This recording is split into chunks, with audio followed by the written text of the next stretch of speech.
जय हिंद भाइयों और बहनों, अगले टॉपिक के साथ आपके सामने फिर उपस्थित हैं। हिंदी का आपका काल का ही एक भेद है, आपका जो क्रिया का ही एक काल जो भेद है उसको लेकर के आपके सामने। काल में से एक दो क्वेश्चन हर बार बनते हैं, जिसमें रीट में तो आपको 100% क्वेश्चन आते हैं। देखिए काल टॉपिक जो है आपको वो क्या कहता है।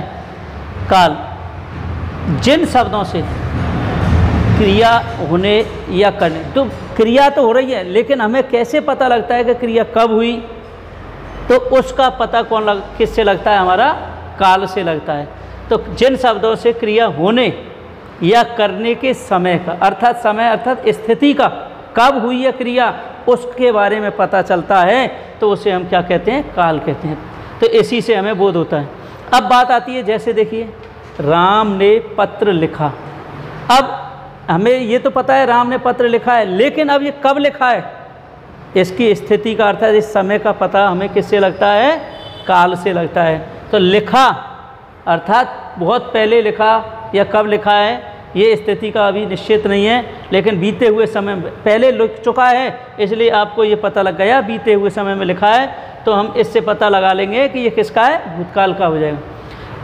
वह बाजार जाता है वर्तमान स्थिति का बोध करा रहा है, इसलिए क्रिया होने के समय का हमें इससे पता लग रहा है, काल का पता लग रहा है। तो ये सब किस में आ जाएंगे, आपके काल में। तो क्रिया कब हुई, उस क्रिया के समय का जो बोध कराता है उसे हम काल कहते हैं। अब बात आती है, एक और बात देखिए, राम ने पत्र लिखा। देखिए एक आपको लॉजिक, अगर राम ने पत्र लिखा इस तरीके का आपको क्वेश्चन आता है कभी भी, तो इससे आपके 3 प्रश्न कवर हो जाएंगे। 3 प्रश्न कैसे कवर होते हैं, देखिए एक तो ये सदैव हमेशा भूतकाल का वाक्य होता है, जो अगर कर्ता के पीछे ने लगा है तो हमेशा किसका काल का होगा, भूतकाल का वाक्य होगा आपका जाता। दूसरी बात करें तो इसमें एक वाच्य और होता है कर्तृवाच्य, ये कर्तृवाच्य का वाक्य भी होता है। ये हमेशा अगर राम के पीछे या किसी कर्ता के पीछे ने कारक चिन्ह लगा है तो ये वाक्य किसका होगा, एक तो भूतकाल का होगा, दूसरा हमारा किसका होगा, वाच्य कर्तृवाच्य का होगा। और इसमें क्रिया की बात करें तो क्रिया ज़्यादातर इसमें किस में आती है, सकर्मक क्रिया में रहता है। इसका जो वाक्य होता है वो किस क्रिया में रहता है, सकर्मक क्रिया में रहता है। जिन कर्ताओं के पीछे नहीं लगा होगा तो ये 3 स्थिति आपकी एक साथ कवर हो जाती। बाकी हमें क्रिया होने के समय का अर्थात काल का बोध तो क्रिया से ही पता लगता है, क्रिया कब हुई है तो उसका बोध हमें किससे पता होता है, काल से। अब बात आती है, हिंदी में काल को 3 भागों में बांटा गया है। 3 भाग कौन कौन से हैं, भूतकाल, देखिए पीछे जो जा चुका है, बीता हुआ समय, बीता हुआ समय, काल मतलब समय, जो समय बीत चुका है, निकल चुका है, उसे हम भूतकाल कहेंगे। वर्तमान समय में जो चल रहा है वो आपका वर्तमान काल होगा, और भविष्य आने वाला जो समय है, आगे आने वाले समय को हम भविष्यकाल के नाम से जानते हैं। भूतकाल बीते हुए काल को, अब देखिए अंग्रेजी में अगर हम देखें तो अंग्रेजी में तो अलग अलग प्रकार से डिवाइड रहता है, लेकिन यहाँ हम हिंदी में देखें तो हिंदी में भूतकाल को 6 भागों में बांटा गया है। कौन कौन से भाग हैं, सामान्य भूतकाल, आसन्न भूतकाल, पूर्ण भूतकाल, संदिग्ध भूतकाल, अपूर्ण भूतकाल और हेतु मध्य भूतकाल। तो इस प्रकार से भूतकाल को, बीते हुए समय को हम कितने भागों में पढ़ेंगे, यहाँ पर 6 भागों में। वर्तमान काल को हम पढ़ेंगे 5 भागों में, सामान्य वर्तमान काल, अपूर्ण वर्तमान काल, संदिग्ध वर्तमान काल, संभाव्य वर्तमान काल और आज्ञार्थक काल। इसके बाद हम पढ़ेंगे भविष्यकाल, सामान्य भविष्यकाल, संभाव्य भविष्यकाल, आज्ञार्थक भविष्यकाल। अब बात आती है, एक हम पढ़ते थे पहले हेतु मत भविष्यकाल पढ़ते हैं, वो आपका भविष्यकाल के पार्ट्सों में ना होकर के अन्य भेदों की श्रेणी में जाता है। अन्य भेद कहा जाता है हेतु मत भविष्यकाल का।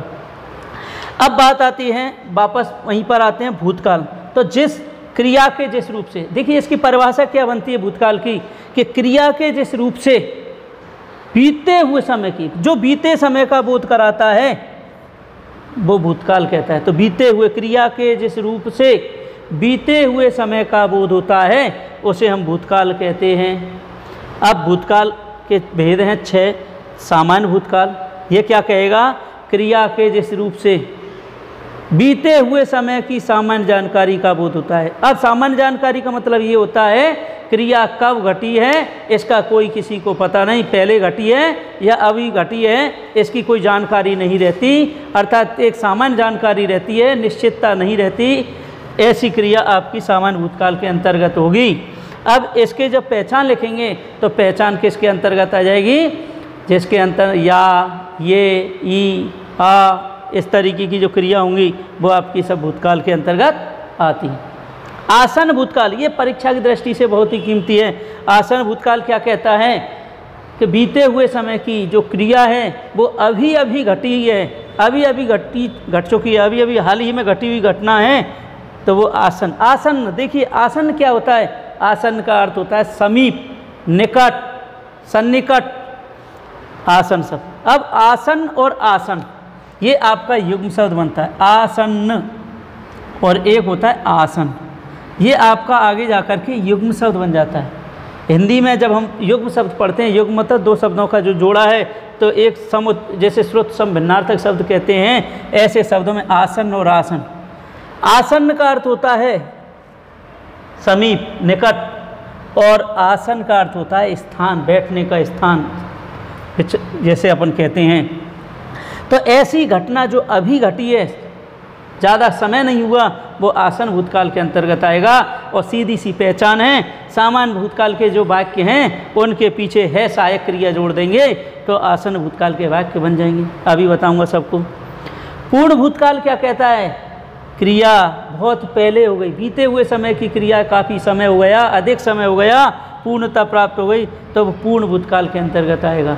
तो सीधी सी पहचान इसकी ये है कि सामान्य भूतकाल के वाक्यों के पीछे अगर हम था, थे, थी ये जोड़ेंगे तो आपका पूर्ण भूतकाल के वाक्य बन जाएंगे। इसके बाद में संदिग्ध भूतकाल क्या कहता है, संदिग्ध, संशय, जिस बीते हुए समय की स्थिति में संशय हो रहा है, संदेह हो रहा है, तो ऐसे जो वाक्य होंगे वो संदिग्ध भूतकाल के अंतर्गत आते हैं। तो इसकी भी पहचान ये है कि सामान्य भूतकाल के वाक्यों के पीछे होगा, होगी, होंगे जोड़ देंगे तो संदिग्ध भूतकाल के वाक्य बन जाएंगे।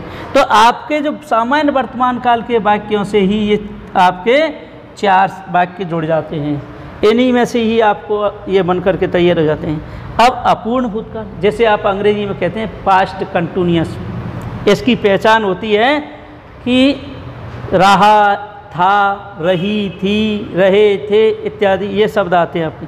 तो क्रिया के जिस रूप से बीते हुए समय की अपूर्णता, अर्थात बीते हुए समय में जारी रहने का बोध हो, तो उसे हम अपूर्ण भूतकाल कहते हैं। इसमें क्या होता है आपका, रहा था, रही थी, रहे थे इत्यादि सहायक क्रिया आती। अब हेतु हेतु मत, ये परीक्षा की दृष्टि से वेरी मोस्ट है, ये भी परीक्षा की दृष्टि से कीमती है, और आसन भूतकाल, इनमें से हर बार क्वेश्चन आता है। तो देखिए हेतु हेतु मत क्या कहता है, ये शर्त वाला वाक्य होता है। शर्त, शर्त क्या कहता है, जैसे बीते हुए समय की एक क्रिया बीते हुए समय की दूसरी क्रिया पर आश्रित होती है, दूसरी क्रिया से जुड़ी होती है, दूसरी क्रिया पर निर्भर होती है, तो उसे हम कहते हैं हेतु हेतु मत भूतकाल। अब हेतु हेतु मत में क्या होता है, जैसे यदि तुम पढ़ोगे तो पास हो जाओगे, तुम पढ़ते तो पास, सॉरी पढ़ोगे तो पास होंगे तो हेतु हेतु मत भविष्यकाल हो जाएगा, लेकिन यदि तुम पढ़ते तो पास हो जाते, इस तरीके का वाक्य जो होगा वो हेतु हेतु मत भविष्य भूतकाल का होगा। और यदि तुम पढ़ोगे तो पास हो जाओगे, हेतु हेतु मत भविष्यकाल में चला जाएगा। अब बात आती है वर्तमान काल के वाक्यों की। तो वर्तमान काल के वाक्य क्या कहते हैं कि क्रिया के जिस रूप से वर्तमान समय में होने का बोध होता है, तो उन्हें हम क्या कहते हैं, वर्तमान काल के वाक्यों के अंतर्गत रखते हैं। जैसे जाना, खाना, जाता है, खाता है, पीता है, तो क्रिया के जिस रूप से वर्तमान समय में चलने का बोध होता है, वर्तमान समय में चलने की सामान्य जानकारी का बोध होता है, सामान्य स्थिति का बताते हैं, सामान्य जानकारी बताते हैं, तो वो सामान्य वर्तमान काल में आएंगे। इसकी सामान्य सी पहचान है, इसके वाक्यों के अंत में ता है, ती है, ते है इत्यादि मिलेंगे। बात आती है अपूर्ण वर्तमान काल की, तो अपूर्ण वर्तमान काल कहते हैं, जैसे अपन अंग्रेजी में कह देते हैं प्रेजेंट कंटिन्यूअस टेंस। इसके वाक्यों के अंत में हमें क्या मिलेगा? रहा है, रही है, रहे है। वर्तमान समय में जारी रहने का बोध होता है। ऐसे वाक्य जो होंगे वो अपूर्ण वर्तमान काल के अंतर्गत आते हैं। अब बात आती है संदिग्ध और संभाव्य। ये आपको परीक्षा की दृष्टि से कीमती हैं और ये आपको कंफ्यूज करते हैं, इसलिए इन दोनों सेंटेंसों को इन दोनों से के माध्यम से समझ सकते हैं। संदिग्ध जो वर्तमान काल होता है, संदिग्ध का मतलब होता है संशय। तो संदिग्ध वर्तमान समय में होने की संशय का, अधिक संशय अर्थात संभावना का बोध हो रहा है। तो यहाँ पर तो इस तरीके से सामान्य वर्तमान काल की जो वाक्य हैं, अगर उनके वाक्यों के पीछे होगा होगी जोड़ देंगे, ता होगा, ती होगी, ते होंगे, तो संदिग्ध के मतलब। और यदि अपूर्ण वर्तमान काल के वाक्यों के पीछे रहा होगा, रही होगी, रहे होंगे या रहे, इस तरीके के वाक्य जोड़ेंगे तो संभाव्य भविष्यकाल के वाक्य बन जाएंगे। संभावना व्यक्त हो रही है यहाँ पर। अब बात आती है आज्ञार्थ। वर्तमान समय में आज्ञा, आदेश या अनुमति देने का बोध होगा तो आपके वर्तमान काल। ये आपको विधानवाचक, आज्ञावाचक जो सेंटेंस हम पढ़ते हैं वाक्य के प्रकार 8 अर्थ के आधार पर, वहाँ भी आपको ये मिलता है। बात आती है भविष्यकाल की। तो भविष्यकाल क्या कहता है? आगे आने वाले समय का जिनसे बोध होता है उसे भविष्यकाल कहते हैं। अब भविष्यकाल में भी सामान्य भविष्यकाल, इसके वाक्यों के अंत में क्या आएगा? एगा, एगी, एगे, इस तरीके के। गा, एगी अपन पढ़ देते हैं, एगा, एगी। जैसे राम विद्यालय जाएगा, वह विद्यालय, वह पुस्तक पढ़ेगी, इस तरीके के जो सामान्य वाक्य होंगे वो भविष्यकाल। संभाव्य भविष्यकाल। अब बात आती है संभावना। जिनमें भविष्यकाल में संभावना व्यक्त हो रही है तो वो आपके संभाव्य भविष्यकाल में आएंगे। तो जैसे जाएं, खाएं,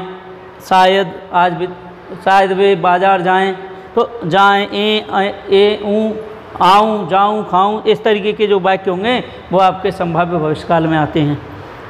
आज्ञार्थक भविष्यकाल। आज्ञार्थक भविष्यकाल का भविष्यकाल में आज्ञा, आदेश की अनुमति देने का, आज्ञा का बोध होता है तो वो आपके आज्ञार्थक भविष्यकाल में आते हैं। जैसे आप मेरे घर आइएगा, तो इसमें ईएगा, ईएगा इसकी पहचान है।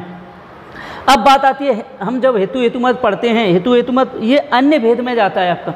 जो भविष्यकाल के जो 3 भेद होते हैं एनसीईआरटी के अनुसार, वो सामान्य भविष्यकाल, संभाव्य भविष्यकाल, आज्ञार्थक भविष्यकाल होते हैं। जो हेतु हेतुमत हम जो पढ़ते थे और पढ़ते हैं तो वो आपका अन्य भेद माना जाता है भविष्यकाल का। इसीलिए हेतु हेतुमत भविष्यकाल से भी प्रश्न आते हैं, लेकिन वो अन्य भेद के रूप में आते हैं। इसीलिए इसमें आपको कंडीशनल सेंटेंस जो होते हैं, शर्त वाले वाक्य होते हैं, जो आगे आने वाले एक क्रिया दूसरी आने वाली क्रिया पर आश्रित होती है, तो वो आपकी हेतु हेतु भविष्यकाल होगी।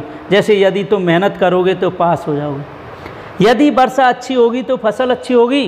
तो ऐसे जो सेंटेंस होंगे वो आपके हेतु हेतुमत भविष्यकाल के होंगे। अब बात आती है भूतकाल के जो वाक्य हैं उन पर हम चर्चा करते हैं एक एक करके। तो देखिए भूतकाल, इसको तो मिटा दें, आगे भूतकाल।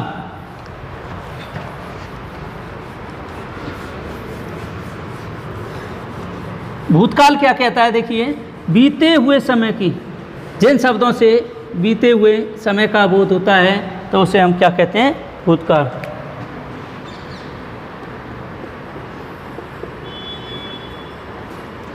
क्रिया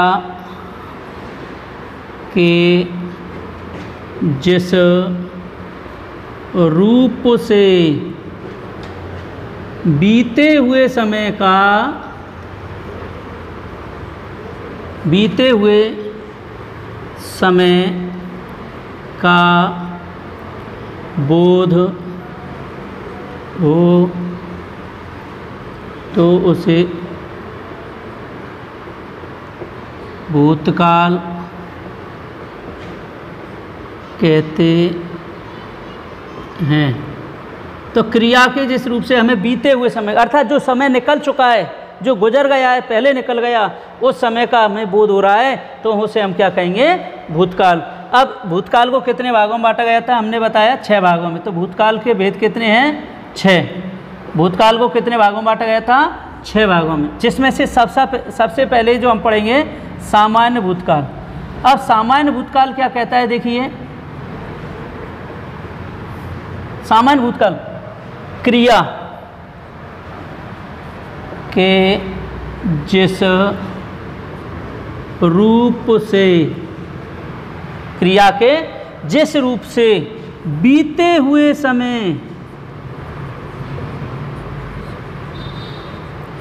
की सामान्य जानकारी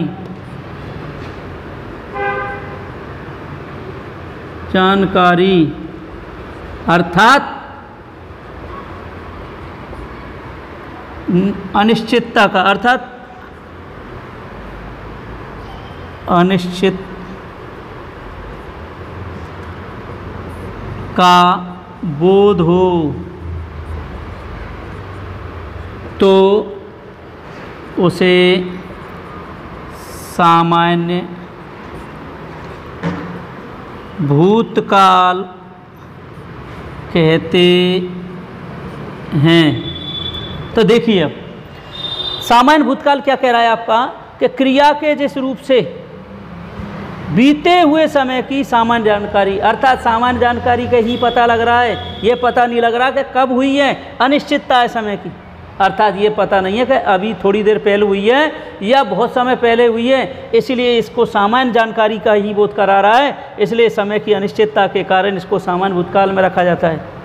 अब इसके वाक्य जो होते हैं, इसके वाक्यों के अंत में हम क्या पढ़ेंगे, इसके वाक्यों के अंत में या कोमा ये कोमा ई कोमा आ कोमा ई इत्यादि सहायक क्रिया आती हैं, इत्यादि आते हैं। अब ये क्रिया सहायक क्रियाओं के रूप में आपकी जुड़ती हैं जिनसे हमें सामान्य भूतकाल का पता लगता है। अब वाक्य देखिए, जैसे वह बाजार गया, वह कहाँ गया, बाजार गया, वह बाजार गया, इस तरीके का आपको वाक्य आया और प्रयुक्त वाक्य में आपसे पूछा कि कौन सा काल है, तो वह बाजार गया, तो सहायक क्रिया में यह आपका क्रिया आ गई गया। उसने खाना खाया, वे क्रिकेट खेले, ये सब किस में गया, आपका भूतकाल में। ऐसे ही और देखिए, राम ने पुस्तक पढ़ी। अब देखिए गया, ये भूतकाल में हुआ है लेकिन ये पता नहीं है कब गया, तो यहाँ समय की अनिश्चितता है कि नहीं है, अर्थात क्रिया की सामान्य जानकारी का पता लग रहा है। बीते हुए समय में बाजार गया तो गया ही है, अब ये गया तो बीते हुए समय की बात आ गई। उसने खाना खाया, अभी इसमें भी पता नहीं है कब खाया है, लेकिन खाया है, क्रिया हो चुकी है, इसलिए ये भी भूतकाल का है। वे क्रिकेट खेले, क्रिकेट खेले तो क्रिकेट में किस में गया, खेले, भविष्य किस में गया, भूतकाल में, खेले पता नहीं कब हुआ, क्रिया की सामान्य जानकारी है। राम ने पुस्तक पढ़ी, तो राम ने पुस्तक पढ़ी है लेकिन कब पढ़ी इसका भी पता नहीं है, तो इससे भी क्रिया के सामान्य रूप का पता लग रहा है। बीते हुए समय की सामान्य जानकारी का जो बोध कराता है उसे हम कौन सी क्रिया कहते हैं, सामान्य भूतकाल की क्रिया कहते हैं। अब इसी से जुड़ा हुआ सेकंड जो भेद होता है भूतकाल का, वो क्या कहता है, देखिए आसन्न भूतकाल। इसके बाद में दूसरा आपका भेद है भूतकाल का, वो क्या है, आसन्न भूतकाल। आसन्न भूतकाल तो क्रिया के जिस रूप से बीते हुए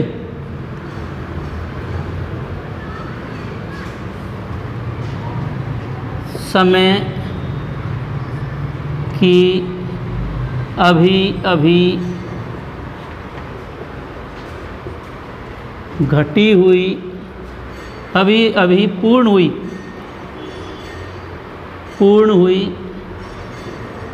क्रिया का बोध हो तो उसे आसन्न भूतकाल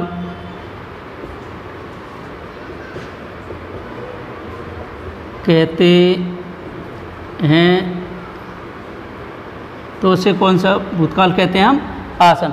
जो अभी अभी घटी है, ऐसी घटना अभी पूरी हुई है, थोड़ी देर पहले अभी घटी चुकी थी, अभी पूरी हुई थी, थोड़ी ज़्यादा समय नहीं हुआ। आसन्न का नाम से ही पता लग रहा है, आसन्न भूतकाल, अर्थात ऐसे भूतकाल की क्रिया जो अभी घटी है, मतलब पूर्ण हुई है थोड़ी देर पहले, वो आसन्न भूतकाल के अंतर्गत आएगी। तो सीधी सी पहचान है कि जो सामान्य जो क्रिया थी, सामान्य जो भूतकाल की क्रिया है, उसके पीछे है जोड़ देंगे तो आपकी आसन्न भूतकाल की क्रिया बन जाएगी। तो सीधी सी बात है, सामान्य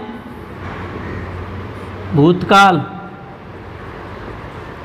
के वाक्यों के पीछे है या हैं जोड़ने पर आसन्न भूतकाल के वाक्य बन जाते हैं। ये आपको वैसे ध्यान रखना है। आसन्न भूतकाल में कुछ नहीं है, केवल जो सामान्य भूतकाल के वाक्य हैं उनके पीछे है या हैं, बहुवचन है तो हैं और एक वचन है तो है, जोड़ देंगे तो आपका किस में बन जाएगा? आसन्न भूतकाल में। जैसे वह बाजार गया, अब ये हमारा सामान्य भूतकाल का वाक्य था, वह बाजार गया, लेकिन इसमें आ जाएगा वह बाजार गया है। इस तरीके का वाक्य होगा, किस में आ गया? अब ये आसन्न भूतकाल में। उसने पुस्तक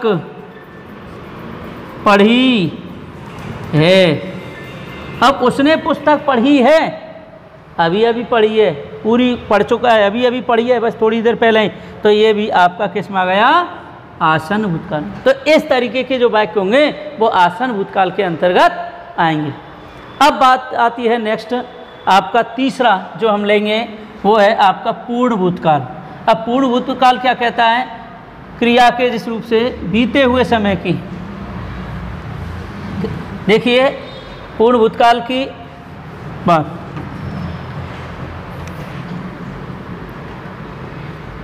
पूर्ण भूतकाल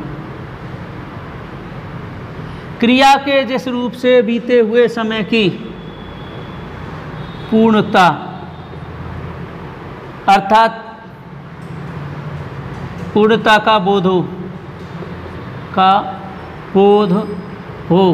अर्थात क्रिया बहुत पहले हो चुकी है या अधिक समय का, लंबे समय का बोध हो।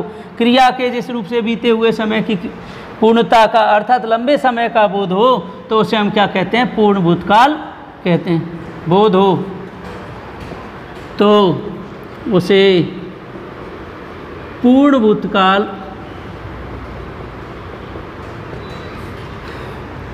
कहते हैं। उसे हम कौन सा काल कहते हैं? पूर्ण भूतकाल कहते हैं। अब पूर्ण भूतकाल क्या है? तो सीधी सी बात है, जो सामान्य भूतकाल के जो वाक्य थे उन्हीं के पीछे हम था, थे, थी जोड़ देंगे तो पूर्ण भूतकाल के वाक्य बन जाएंगे। देखिए, सामान्य भूतकाल के वाक्यों के पीछे था, थे, थी जोड़ने पर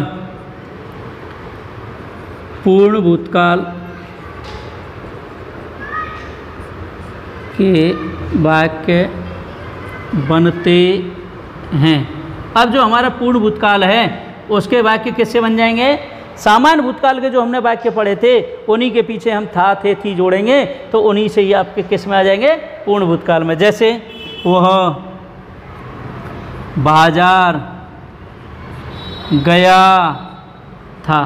अब देखिए, बाजार गया था बहुत पहले की बात कर रहा है, अगर ये होता कि वह बाजार गया तो सामान्य भूतकाल, वह बाजार गया है तो आसन भूतकाल, और वह बाजार गया था तो कौन सा हो जाएगा? पूर्ण भूतकाल। ऐसे ही उसने पुस्तक पढ़ी थी, बहुत पहले की बात कर रहा है, अभी घटना काफ़ी समय हो गया। इस तरीके से पढ़ी, अगर क्वेश्चन आता है उसने पुस्तक पढ़ी, सामान्य भूतकाल, उसने पुस्तक पढ़ी है तो आसन्न भूतकाल, और उसने पुस्तक पढ़ी थी तो आपका हो जाएगा पूर्ण भूतकाल। इसके बाद में हम नेक्स्ट पढ़ते हैं तो वो है आपका संदिग्ध भूतकाल। अब बात है संदिग्ध भूतकाल की, चलते हैं। संदिग्ध स्थिति जिसमें बीते हुए समय की होती है, तो क्रिया के जिस रूप से बीते हुए समय की संदिग्ध स्थिति का बोध होता है, संशय का बोध होता है, तो उसे हम क्या कहते हैं? संदिग्ध भूतकाल कहते हैं। संदिग्ध स्थिति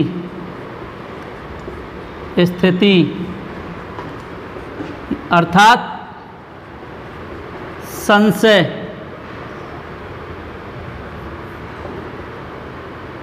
संशय का बोध हो तो उसे संदिग्ध भूतकाल कहते हैं। अब देखिए, इसको भी हम सामान्य भूतकाल से जोड़ सकते हैं। तो क्रिया का संदिग्ध स्थिति अर्थात संशय का बोध हो रहा है, क्रिया बीते हुए समय में जो संदिग्ध स्थिति बनी है, संशय की स्थिति बनी है, उसके लिए हम किसको प्रयोग करेंगे? संदिग्ध भूतकाल का। अब इसकी भी पहचान क्या है? सामान्य भूतकाल के वाक्यों के पीछे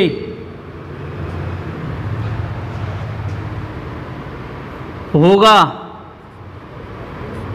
होगी, होंगे जोड़ने पर, सहायक क्रिया जोड़ेंगे, जोड़ने पर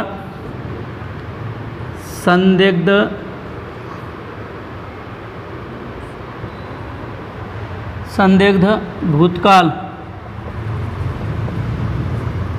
के वाक्य बन जाते हैं।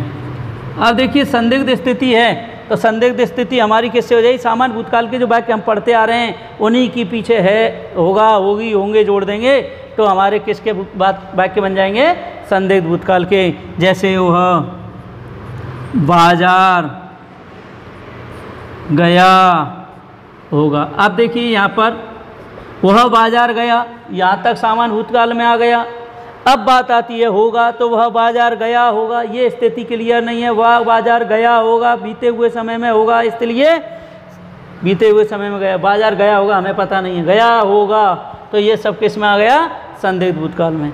उसने पुस्तक पढ़ी होगी, उसने पुस्तक पढ़ी, अब यहाँ तक सामान्य भूतकाल का है, लेकिन पढ़ी होगी किस में आ जाएगा? संदिग्ध। अब देखिए, वह बाजार गया, सामान्य भूतकाल, वह बाजार गया है, आसन भूतकाल, वह बाजार गया था, पूर्ण भूतकाल, वह बाजार गया होगा, संदिग्ध भूतकाल। इस तरीके से आपके ये भूतकाल के रहते हैं। अब हम चलते हैं नेक्स्ट, अपूर्ण भूतकाल। अब अपूर्ण भूतकाल की जो क्रिया है वो आपकी थोड़ा सा परिवर्तन है उसमें। अपूर्ण भूतकाल तो क्रिया के जिस रूप से बीते हुए समय की अपूर्णता अर्थात जारी, बीते हुए समय में जारी रहने का बोध हो। अपूर्णता अर्थात जब हम वहाँ पर उपस्थित थे तब वो क्रिया चल रही थी, अर्थात बीते हुए समय में जारी थी। तो यहाँ पर क्या आ जाएगा? क्रिया के जिस रूप से बीते हुए समय की अपूर्णता अर्थात जारी रहने का, बीते हुए समय में जारी रहने का बोध हो।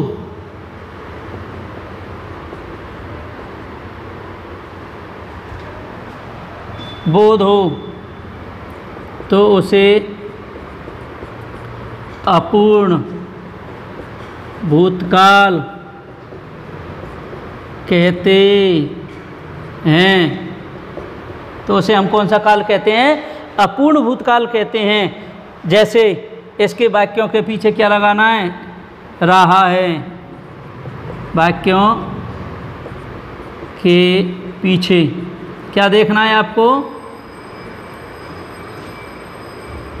रहा था, रही थी, रहे थे।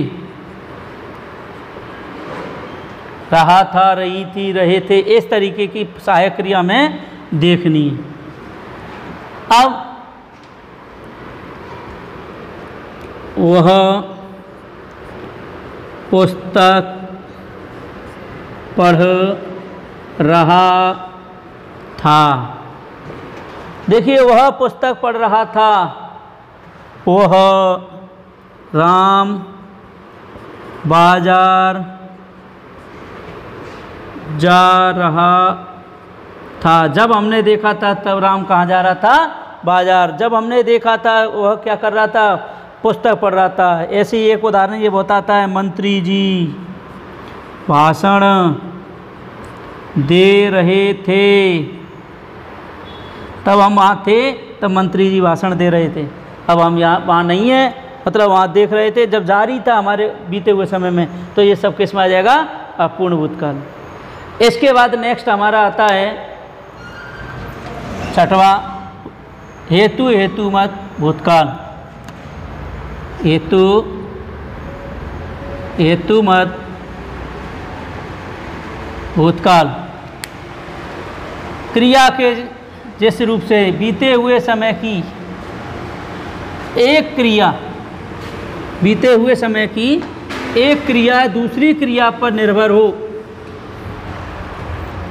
देखिए, हेतु हेतुमत क्या कहता है? ये शर्त वाला वाक्य होता है बीते हुए समय की। ये शर्त वाला, सशर्त वाक्य है। ये कैसा वाक्य है? ये शर्त वाला, जिसमें शर्त रखी गई है।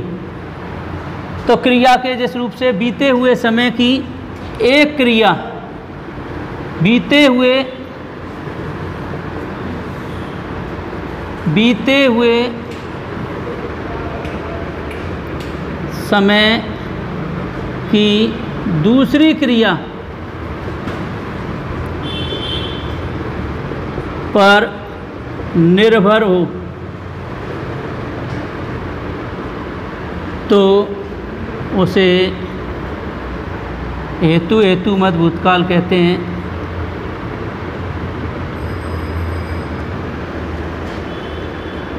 भूतकाल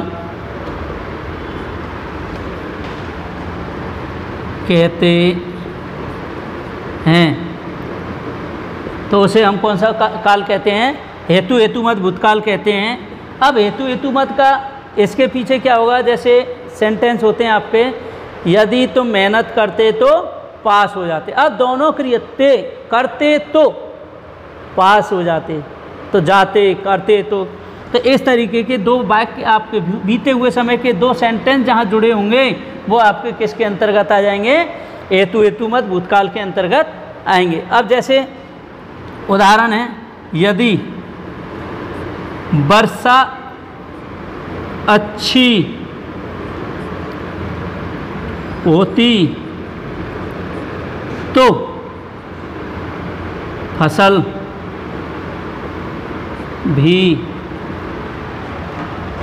अच्छी होती। अब बात आ रही है कि यदि वर्षा अच्छी होती, देखिए दोनों क्रिया हो चुकी हैं। वर्षा अच्छी हो जाती तो फसल अच्छी हो जाती। क्या देते हैं? यदि तुम मेहनत करते, तुम मेहनत करते तो सफल हो जाते। तो इस तरीके के जो कंडीशनल सेंटेंस हैं, शर्त वाले वाक्य हैं, वो आपके हेतु हेतुमत भूतकाल के अंतर्गत आते हैं। तो हमारा जो भूतकाल है उसके 6 प्रकार देखिए दोबारा से, हमने पहला आपको बताया भूतकाल का बीते, देखिए भूतकाल कैसे कहते हैं, क्रिया के जिस रूप से बीते हुए समय का बोध होता है उसे हम भूतकाल कहते हैं। भूतकाल को 6 भागों में बांटा गया था। कौन कौन से? सामान्य भूतकाल, तो क्रिया के जिस रूप से बीते हुए समय की अपूर्ण, मतलब बीते हुए समय की सामान्य जानकारी अर्थात अनिश्चितता का बोध होता है, तो उसे हम कौन सा काल कहते हैं? सामान्य भूतकाल। इसके वाक्यों के अंत में हमें क्या देखना है? सहायक क्रिया रूप में या, ये, ई, ये, था, आ और ई, ये देखने। इसके बाद में आपको आता है आसन भूतकाल। आसन शब्द से ही इसकी परिभाषा क्लियर हो जाती है। आसन का मतलब होता है ऐसी क्रिया जो अभी अभी बीते हुए समय की, ऐसी क्रिया जो अभी अभी घटी है, अभी अभी पूर्ण हुई है, वो आसन भूतकाल के अंतर्गत आएगी। और इसके अंत में आपको क्या करना है? सामान्य भूतकाल के जो वाक्य हैं उनके पीछे है जोड़ देंगे तो आपके आसन भूतकाल के वाक्य बन जाएंगे। जैसे वह बाजार गया है, उसने पुस्तक पढ़ी है, सीता ने खाना पकाया है, तो पकाया है, अभी अभी जो घटना घटी हैं वो सब किस में आ जाएंगी? आसन भूतकाल। इसके बाद हमने बताया अब पूर्ण भूतकाल। पूर्ण भूतकाल का मतलब क्रिया बीते हुए समय की है, बीते हुए समय में हुई है, लेकिन उसको समय कितना हो गया? अधिक हो गया, काफ़ी समय हो गया, तो वो आपको किस में हो गया? पूर्ण भूतकाल में। तो सामान्य भूतकाल के वाक्यों के पीछे था, थे, थी जोड़ देंगे तो आपको किसके वाक्य बन जाएंगे?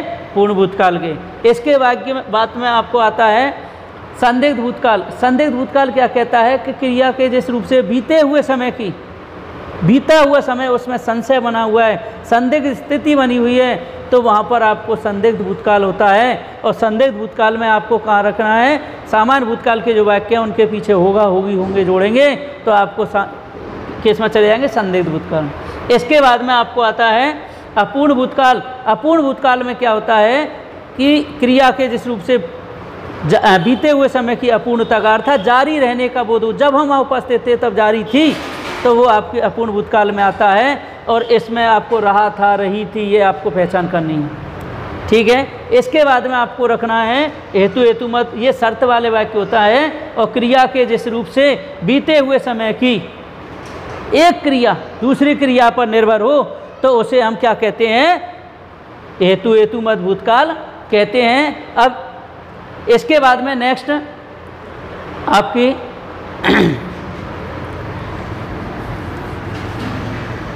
वर्तमान काल। हाँ जी, इसके अब हमारा भूतकाल तक कवर हो चुका है। अब वर्तमान काल और भविष्य काल अगले वीडियो के साथ में हम फिर लेकर के आपके सामने उपस्थित होंगे। अब यहीं तक इसको पढ़ें।